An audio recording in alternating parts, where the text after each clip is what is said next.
Israel ഏറ്റുമുട്ടൽ രൂക്ഷമായി തുടരുന്നു. തുടർച്ചയായ രണ്ടാം രാത്രിയും ഇസ്രായേലി നഗരങ്ങൾക്ക് മേൽ ഇറാന്റെ മിസൈൽ വർഷമുണ്ടായി.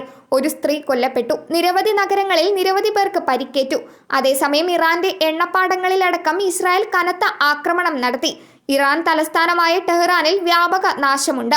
ഇറാനിലെ ബന്ദർ അബ്ബാസിലും ഇസ്രായേൽ ആക്രമണം നടത്തി. കഴിഞ്ഞ ദിവസം രാത്രിയാണ് ഇറാനിയൻ നാവികസേനയുടെ പ്രധാന കേന്ദ്രമായ ബന്ദർ അബ്ബാസിൽ ഇസ്രായേൽ ആക്രമണം നടത്തിയത്. എന്നാൽ മണിക്കൂറുകൾക്കുള്ളിൽ തിരിച്ചടി നൽകുമെന്ന് ഇറാൻ പ്രതികരിച്ചു. വ്യോമ പ്രതിരോധ സംവിധാനം പൂർണ്ണ സജ്ജമാണെന്ന് ഇറാൻ മാധ്യമങ്ങൾ റിപ്പോർട്ട് ചെയ്യുന്നുണ്ട്. ഇറാനിലെ എണ്ണപ്പാടവും ഇസ്രായേൽ ആക്രമിച്ചിരുന്നു. ബുഷഹർ പ്രവിശ്യയിലെ പാസ് റിഫൈനറിയാണ് ആക്രമിക്കപ്പെട്ടത്. ലോകത്തെ ഏറ്റവും വലിയ ഗ്യാസ് ഫീൽഡിൽ ഒന്നാണിത്. ഇറാൻ ഇസ്രായേൽ സംഘർഷം കടുക്കുന്നതിൽ കടുത്ത ആശങ്കയിലാണ് ഇന്ത്യ. വലിയ യുദ്ധമായി ഇസ്രായേൽ ഇറാൻ സംഘർഷം മാറുമോ എന്നാണ് ഇന്ത്യയുടെ ആശങ്ക. ഇറാൻ വ്യോമമേഖല അടച്ചതുപോലും ഇന്ത്യയെ ബാധിച്ചിരിക്കുകയാണ്. ഇരു രാജ്യങ്ങളും ചർച്ചയിലൂടെ പ്രശ്നം പരിഹരിക്കണമെന്നാണ് പ്രധാനമന്ത്രി നരേന്ദ്രമോദി തന്നെ വിളിച്ച ബെഞ്ചമിൻ നെതന്യാഹുവിനെ അറിയിച്ചത്.